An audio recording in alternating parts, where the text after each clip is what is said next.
ഈ തൊഴിലാളി ദിനത്തിൽ മാതൃകയാക്കേണ്ട ഒരു തൊഴിലാളിയെ നമുക്ക് പരിചയപ്പെടാം. പാലക്കാട്ടെ കൊടുംചൂടിലും ഒരു പരിഭവമില്ലാതെ സൈക്കിൾ റിക്ഷയും ചവിട്ടി അഭിമാനത്തോടെ ജോലി ചെയ്യുകയാണ് ഒരു 67-കാരൻ. അദ്ദേഹത്തിന്റെ വിശേഷങ്ങളിലേക്ക്.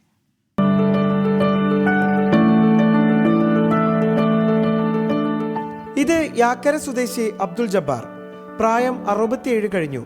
എന്നാലും ആള് സ്ട്രോങ് ആണ്. പറയത്തക്ക അസുഖങ്ങളൊന്നുമില്ല. സൈക്കിളിൽ മെഡിക്കൽ ഉപകരണങ്ങളും മറ്റും വിവിധയിടങ്ങളിലേക്ക് എത്തിക്കുകയാണ് ജോലി. സാധാരണ ഇതിൽ ലോഡ് ഉണ്ടാവും. ലോഡ് ഉണ്ടാവും. മരുന്ന് തന്നെ അധികം കൊണ്ടുപോകണം. പല സാധനവും കൊണ്ടുപോകും പാലക്കാട്. ആരോഗ്യം നല്ല സെറ്റാണ്. ആരോഗ്യം ഒരു കുഴപ്പമില്ല. ഈ പ്രായത്തിലും കഠിനമായ ജോലി വേണോ എന്ന് ചോദിച്ചാൽ പണിയെടുത്തില്ലെങ്കിലാണ് തനിക്ക് ക്ഷീണമെന്ന് പറയും അബ്ദുൾ ജബ്ബാർ. ഇപ്പോൾ പണിയെടുത്താൽ ഇത് ചവിട്ടിയാലേ നമുക്ക് ഒരു ഇതുണ്ടാവുള്ളൂ, ഉസാറുണ്ടാവുള്ളൂ. വീട്ടിലിരിക്കില്ല, എങ്ങനെയായാലും പുറത്ത് വന്നോളൂ. ലെവൽ അങ്ങനെയാണ്. പണ്ടുള്ള ശീലം. അതാ പണ്ടേ അങ്ങനത്തെ. എത്ര രൂപ കൂലി കിട്ടും? ഒരു 500, 600 അങ്ങനെ. ഇപ്പോൾ ഉഷ്ണതരംഗം സ്ഥിരീകരിച്ചതിനാൽ പകൽ സമയങ്ങളിൽ ജോലിയില്ലെന്നാണ് ജബ്ബാർ പറയുന്നത്. ഈ പ്രായത്തിലും അദ്ദേഹം ഒരു മടിയും ഇല്ലാതെ ജോലി ചെയ്യാൻ സന്നദ്ധനാണ്, അതും ഈ പൊരി വെയിലത്ത്. മെയ് ദിനത്തിലെ ഏറ്റവും മനോഹരമായ ഒരു കാഴ്ചയാണിത്. രാജീവ് സുദേവിനൊപ്പം പാലക്കാട് നിന്ന് നിഖിൽ പ്രമേഷ്, 24.